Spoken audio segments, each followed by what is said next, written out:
Good evening. Is this on? Good evening. Okay, I used to teach. I'm like, you learn that in school when people talk to you? Okay, awesome.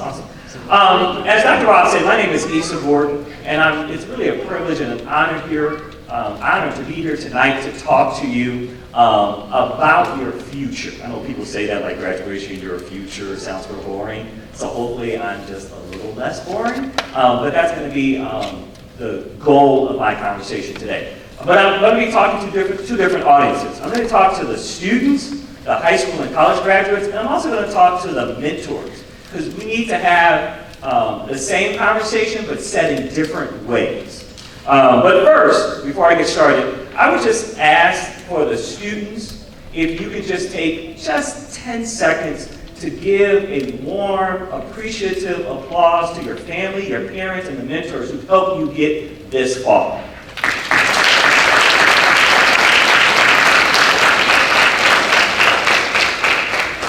Okay, so why are we here today? We're here today to celebrate. Today is a celebration. And that celebration is really your accomplishment of graduating from high school or from college. It's not a small thing, as you heard Dr. Rob said. Students who come from disadvantaged communities, whether that's economic, whether that is from areas that don't have a lot of college graduates, their success in getting a college degree is minuscule. When you look nationally, it doesn't happen. She said that stat, but when you're in education, particularly higher ed, you just know that if a student comes in and they're low income in high school, yeah, they're not going to be your sophomore year. It's just something that's just assumed.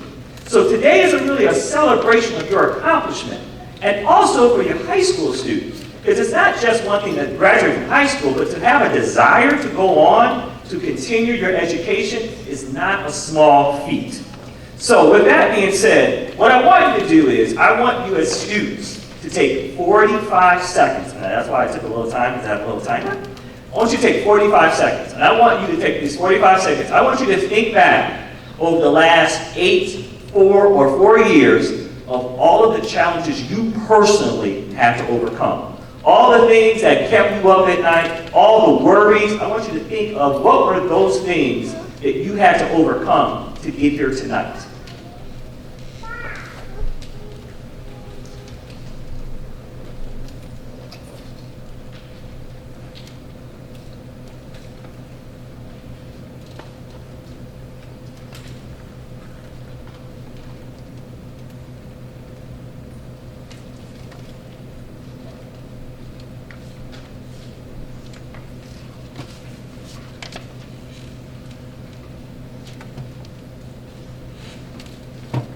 Fifteen seconds.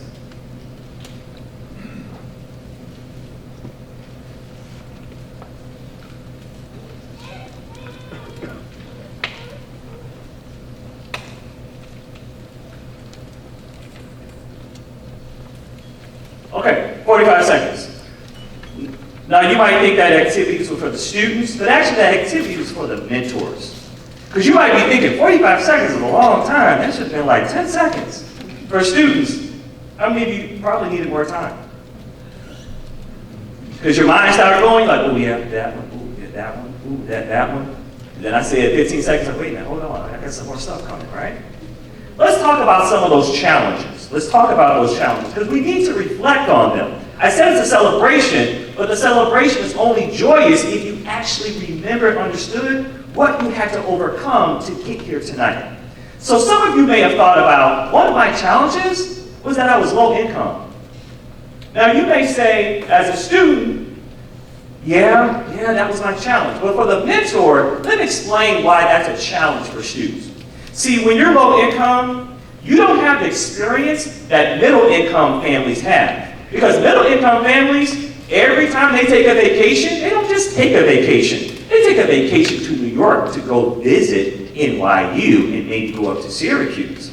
Honey, where are you thinking about going to school? I'm thinking about California. Are you talking Northern or Southern California? I'm thinking of Southern California. Okay, so what we'll do is we'll go down to the University of San Diego, and then we'll go up I-5, and then we'll go to maybe UCLA and, USC.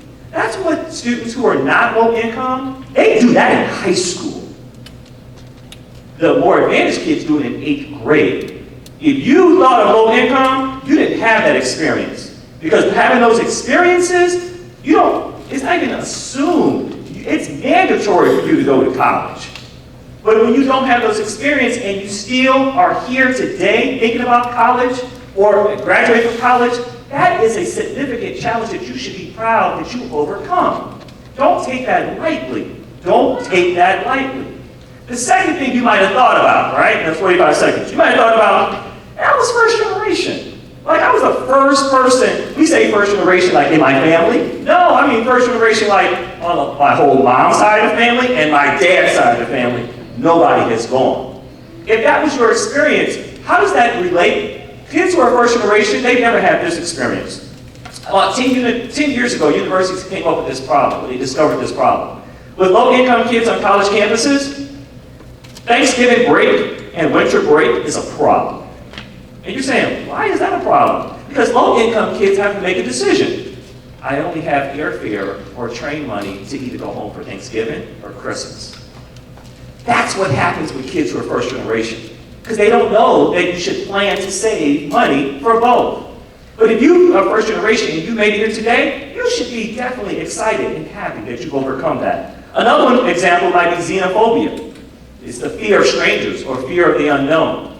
Usually what happens is when students are undocumented, or they wear a hijab, or they don't look like everyone else, they get ostracized. And that becomes a barrier, that becomes a challenge. If you've had that experience, you should reflect on that and you should be happy that I overcame that to be here today. And the last one is fear of success. Now this is the one nobody likes to talk about.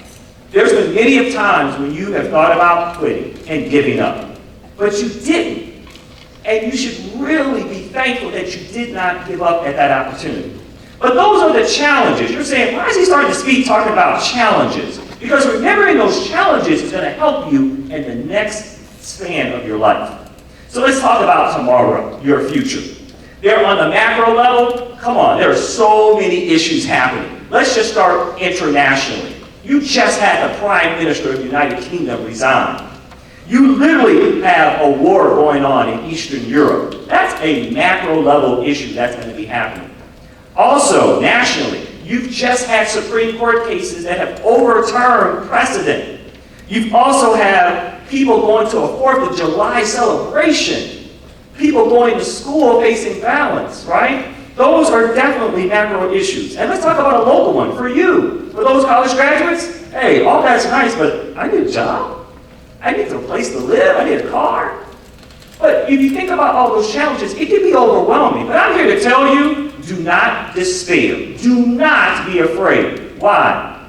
Because all those things I mentioned mean nothing when you compare those to the challenges you've overcome. Because you've done those things, you're going to be so successful in anything that you dare take on in the future. All those things of, oh, I was low income, or I was first generation. When you look at these challenges coming up, I've been there, done that. And I'm prepared to accomplish anything that I set my mind to. So, how do you bring those two things together? How do you overcome and be successful in the next aspect of your life? I'll give you 3 key points. 3 key points. The first one is you have everything you need inside of you. Everything you need. You don't need to go read a book. You don't need to go to a seminar. All the things that you have to overcome to be here today is what you need to be successful. I'll give you first audacity. You have the audacity to dream and to be successful when everyone else is telling you no way. Audacity. You've shown that. That's that power inside of you. You just got to tap into it. When you're facing a situation, when you're at a job and everyone's looking at you like, yeah, this kid's not going to make it. No, that intern's not going to make it. Yeah, whatever. We'll see in a year when I get my evaluation. You have the audacity to dream, and not just dream, but overcome and be successful. That's a power that you can tap into that other people don't have. When they face adversity, they crumble. The second thing that you have determination. Determination to do what? To speak truth to power. When you go into rooms, you talk differently. because you've experienced differently. It's one thing to go into a room and say, hey, you know what, let's try this new project. And people are like, well, I don't know about that. You have the determination to say, hey, listen, I know this is going to work. Trust me. Why? Because you have that sense of determination that you use to get to this point. I'll give you a good example. I haven't told this story, but when this organization started, I was working here at Palatine High School. And I was working here, Sue Quinlan and Dr. Rob met with a few key people here in the district. And I remember sitting in that meeting when they explained, what we want to do is we want to work with kids and find them mentors in college. And I am someone who's pretty political. In the meeting, I sat there, I shook my head, I smiled, and in my mind thinking, there's no way this is going to work. You guys are retirees, and you want to do what? And then Dr. Rob said, we want to have 30 kids a year and find them mentors. And I'm a math major. 30 times 4 is 120. You're going to find 120 mentors in 4 years? Yeah, Doctor, I'm going to tap into all of my contacts in the Palatine community. Palatine is not that big. But she had a determination, which is very similar to what you had. You have to tap into that power. That's why you have to remember your challenges, because that is what you're going to pull on. When you go on and you go to that new job, that new university, you've got it. You just got to tap into it. Now, the last one, the third thing that will help you, that power you have to tap into, is strength. The strength, not physical strength, not mental strength, but almost like this spiritual strength. The strength that it doesn't matter if I'm sick. It doesn't matter if I don't understand what to do. I'm going to accomplish and be great. That strength of victory. You ever seen someone do a race, run a race, or do a sporting event, and you can just see it tell in their face, yeah, I'm about to win. I'm about to win. There's a great story of Larry Bird in the three-point contest in the All-Star game. He literally came to the game, and he looked at all the players and said, okay, guys, who's taking second? Because I'm winning.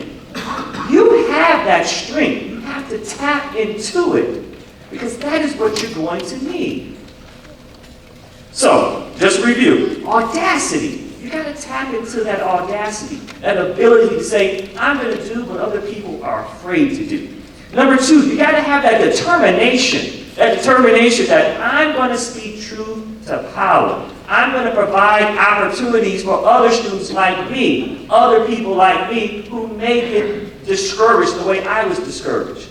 You have that. Use that determination to help others. And the last one is strength. Tap into that strength that you have, because that is invaluable in anything that you do.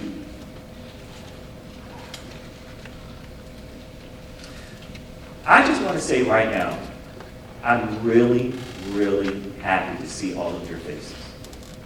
Because I know that you represent the hopes and the dreams of my mother, who never went to college, your father, your aunt.